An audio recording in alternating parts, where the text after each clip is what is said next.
दोस्तों नमस्कार।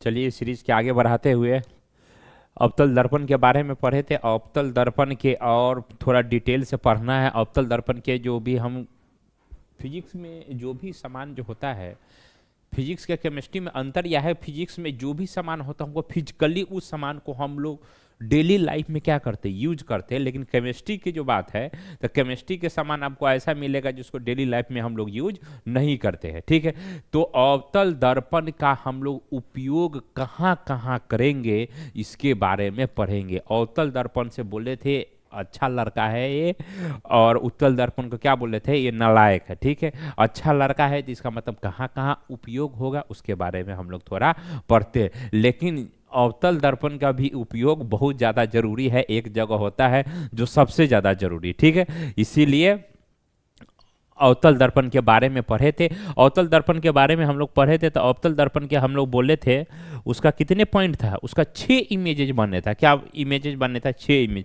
तो 6 इमेज बना था, तो उसमें जो हम लोग सबसे जो इम्पोर्टेंट जो हथियार था आप लोगों के बारे में बोले थे, उसमें क्या है, एक जो हमारे 4 पॉइंट जो था, जो इस वीडियो के सबसे शुरू में जो बताए थे, 4 पॉइंट जो था प्रतिबिंब बनने के कैसे कैसे, उसका प्रिंसिपल क्या है, जो 4 पॉइंट था, अगर वो आपको याद है तो फिर आपको दर्पण में, दर्पण से रिलेटेड आपको कुछ भी हो, कहीं भी हो, आपको ज्यादा दिक्कत नहीं होने वाला। ठीक है, तो दर्पण में अगर कोई भी प्रतिबिंब कहाँ बन रहा है, कैसे बन रहा है, उससे आपको कोई ज़्यादा दिक्कत नहीं होने वाला। ठीक है, तो दर्पण के बारे में फिर से आगे बढ़ाते हुए जो वो 4 पॉइंट है उसको एक बार और वीडियो देखना है। एक बार नहीं, 2 बार नहीं, 3 बार, 4 बार, जितने बार मन है उतने बार देखना है। क्योंकि 4 प्रिंसिपल कौन कौन है, प्रकाश के किरण आ रही तो कैसे गुजरता है, नहीं गुजरता है, उसमें दोनों एक ही साथ बताया है, उत्तल से भी कैसे और अवतल से भी कैसे। ठीक है, ये इसे पहले वाला वीडियो है, उसमें जाकर देखना है। ठीक है, इस वीडियो में हम बताएंगे जो अपना अवतल दर्पण है तो उसका उपयोग कहाँ कहाँ होता है। ठीक है, तो अवतल दर्पण के उपयोग के बारे में बताए गए, तो अवतल दर्पण के बारे में जो भी पढ़ाए थे, तो ज्यादातर उसका प्रतिबिंब क्या बना था, उल्टा बना था। तो उल्टा बनेगा तो उसका हम लोग यूज कर पाएंगे, नहीं यूज कर पाएंगे। लेकिन एक प्रतिबिंब ऐसा बना था जो कहाँ था, सीधा था। कौन सा प्रतिबिंब था? सीधा था। ठीक है, तो अवतल दर्पण के हम लोग जो अवतल दर्पण का उपयोग ये क्या ला, हजामती दर्पण के रूप में किया जाता है। हजामती दर्पण के मतलब ये होगा, जो हम लोग जो नाई के पास जो जाते हैं, जो दर्पण के यूज क्या करता है, एक तो दर्पण तो उसको पूरा लगा रहता है रूम में। एक छोटा छोटा कभी क्या होता है, नाखून के बाल काटने के लिए एक छोटा सा इतना बड़ा दर्पण लेके आएगा, उसको नाखून में जाता है, उसको बाल के अंदर से काट देता है, तो उसको सीधा दिखाई देगा तब ना। तो 6 प्रतिबिंब जो अवतल दर्पण में बना था, तो कौन सा ऐसा प्रतिबिंब था जो 6 में से एक ऐसा प्रतिबिंब बना था, मन से एफ है, यहां पर सी है, जो दर्पण के कहां बना था, पीछे बना था। तो हम दर्पण को कहां रखे थे, बस प्रतिबिंब को, वस्तु को कहां रखे थे, यहां रखे थे। यहां रखे तो यहां होके आया था। ठीक है, उसको क्या करे थे हम, डॉट लाइन से फिर पीछे बढ़ाए थे। अब बोले थे क्या है, एक सी से जाएगा, कहां से जाएगा, सी से जाएगा, तो सी से जाएगा, सी से जाएगा तो ये कहीं मिलेगा, नहीं मिलेगा। ये क्या है, दूरी धीरे धीरे क्या होता, बढ़ रहा है। और यहां पर एक क्या बोले थे, एक काल्पनिक प्रतिबिंब बनेगा। क्या बनेगा? एक काल्पनिक प्रतिबिंब बनेगा। जो प्रतिबिंब बना था, जो प्रतिबिंब बना, जो वस्तु से क्या था, काफी बड़ा था, तो इसलिए छोटा वस्तु को, छोटा जो भी वस्तु है उसको हम बड़ा देखने के लिए इस दर्पण में, दर्पण के हम उपयोग करेंगे, अवतल दर्पण के उपयोग करेंगे, जिसमें एक ही जगह जो है 6 प्रतिबिंब में से एक ही है जहां पर वस्तु का प्रतिबिंब क्या है, बड़ा बनता है और सीधा बनता है। ठीक है, जो भी प्रतिबिंब सीधा बनेगा वो क्या होगा, काल्पनिक होगा, वर्चुअल होगा। ठीक है, इंग्लिश हिंदी आपको हमेशा याद करना है। काल्पनिक मतलब वर्चुअल इमेज, ठीक है, और रियल इमेज मतलब वास्तविक इमेज। ठीक है, तो वर्चुअल इमेज जो भी बना वो क्या बनेगा, वर्चुअल इमेज हमेशा क्या होता है, सीधा होता है। तो सीधा भी हो गया, बड़ा भी बन गया। तो यही हमारा क्या है, कोई सामान नहीं दिख रहा है तो उसको बड़ा दिखा दे, और उसका जैसे है हु बहु के बहु सेम टू सेम रूप उसको दिखा दे और बड़ा में दिखा दे, तो इसका उपयोग होता है। ठीक है, तो अवतल दर्पण का उपयोग हजामती के रूप में क्यों किया जाता है, हजाम लोग, नाई लोग क्यों करते, समझ में आ गया? ठीक है, समझ में आ गया है। ठीक है, इसको आगे बढ़ते। ठीक है, आगे बढ़ते। ठीक है, इसको 3-4 उपयोग ही है मात्र, जिसको पढ़ना है, बाकी बात जो है ना आपको नहीं पढ़ना है। ठीक है, दूसरा उपयोग के बारे में पढ़ना है। ठीक है, जो भी पढ़ना है साफ साफ पढ़ना है आपको। ठीक है, जो भी पढ़ना है सो साफ साफ पढ़ना है, कहीं कोई दिक्कत नहीं होनी चाहिए, ठीक है।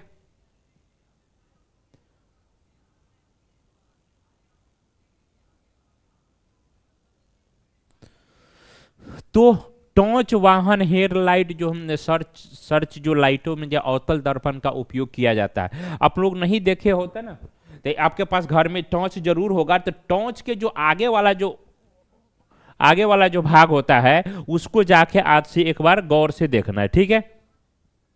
उसको क्या करना है, गौर से जाके देखना है। तो टॉर्च के जो ये जो मुंह वाला जो भाग होता है आगे का उसका डिजाइन ऐसे होता है, ठीक है। एक ऐसे है, ऐसे होता है। यहां पर क्या होता है, बल्ब लगा होता है। क्या लगा होता है, बल्ब लगा होता है, ठीक है। यहां पर क्या लगा होता है, बल्ब लगा होता है। और यहां पर ये जो ऊपर का वाला भाग है, ये क्या है, ये तो अपना लेंस होता है, ठीक है। और यहां पर क्या है, एक ऐसे क्लई किया हुआ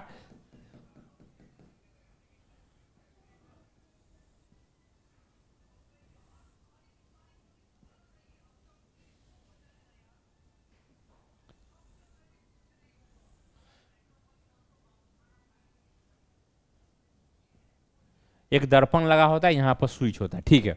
सेम टू सेम है। तो ये क्या है,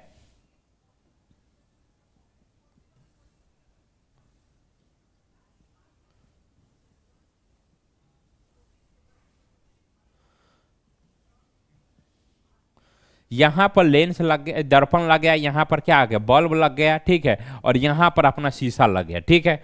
तो इसमें होता क्या है, जो अभी जो हम एक वाला जो पोजीशन जो पढ़े थे उसमें क्या हुआ था, अगर जो अवतल दर्पण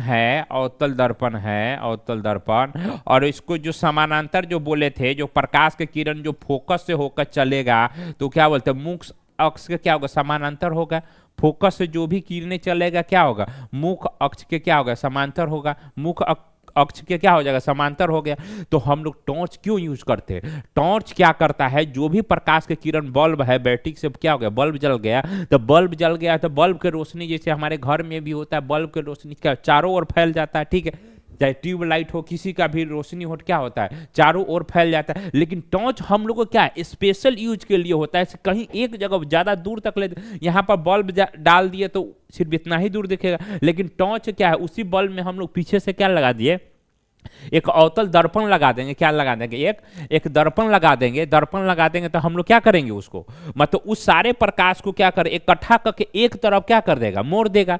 तो उसमें किसका यूज हो गया, अवतल दर्पण के क्या हो गया, यूज हो गया, ठीक है। तो समझ में आ रहा है। तो अवतल दर्पण में जो अवतल दर्पण को उपयोग कहाँ किया जाता है, जो अपना जो सर्च लाइट होता है यहां पर किया जाता है, या टॉर्च में किया जाता है, ठीक है। तो टॉर्च में उसमें कौन सा प्रिंसिपल का यूज किया जाता है, तो फोकस पर, उसको फोकस पर रखते हैं क्या चीज के, बल्ब के। और पीछे क्या होता है, अवतल दर्पण होता है, ठीक है। यहां से जो भी प्रकाश के किरण चलेंगे तो क्या मुख अक्ष से समांतर प्रकाश के किरण बिल्कुल सीधा निकलेगा। कैसे निकलेगा, सीधा निकलेगा।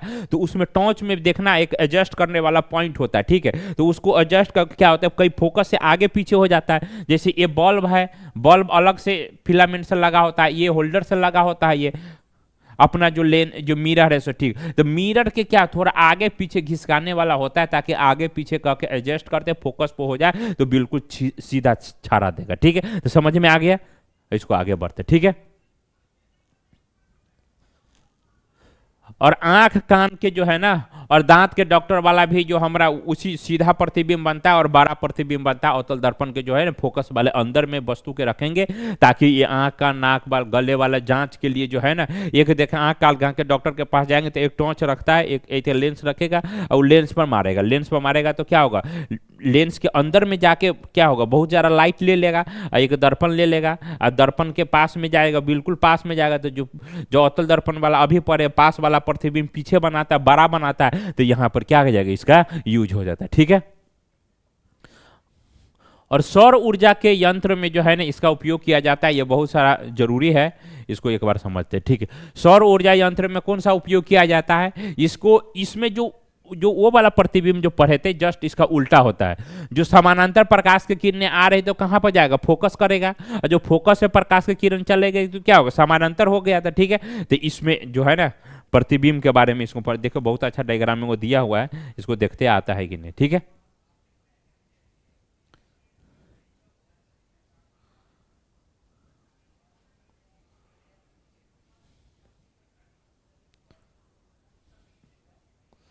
इसके देखिए,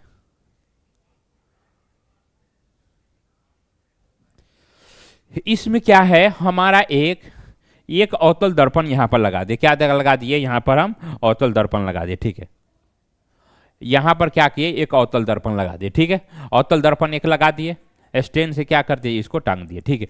और दूसरे बात में क्या हो रहा है, जो समानांतर प्रकाश की किरणें आ रही है, समानांतर प्रकाश की किरणें जो आ रही है, तो अवतल दर्पण का गुण होता है समानांतर आने वाली प्रकाश को किरण के क्या फोकस पे इकट्ठा कर देगा। तो यहां से क्या आ गया, प्रकाश की किरण क्या हो, यहां इकट्ठा हो गया, यहां से जो आया सब कहाँ लौट के इकट्ठा होगा, यहां से आया प्रकाश की किरण क्या होगा, इकट्ठा होगा, यहां से आया प्रकाश की किरण इकट्ठा हो गया।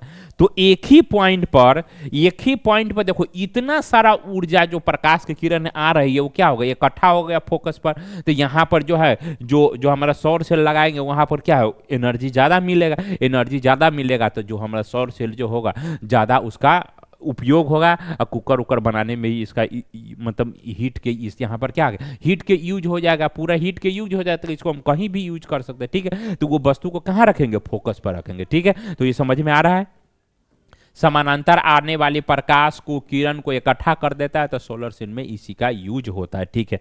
इसको अब लगभग ये खत्म ही हो गया। अब नेक्स्ट वीडियो में फिर हम अवतल दर्पण पूरा खत्म हो गया, उत्तल दर्पण के बारे में डिटेल से हम लोग बढ़ाएंगे, ठीक है। तो इसके लिए रखते हैं अभी ये छोटा सा वीडियो है, उसके बाद हम लोग दूसरे वीडियो में फिर मिलते हैं, ठीक है। नमस्कार, थैंक यू।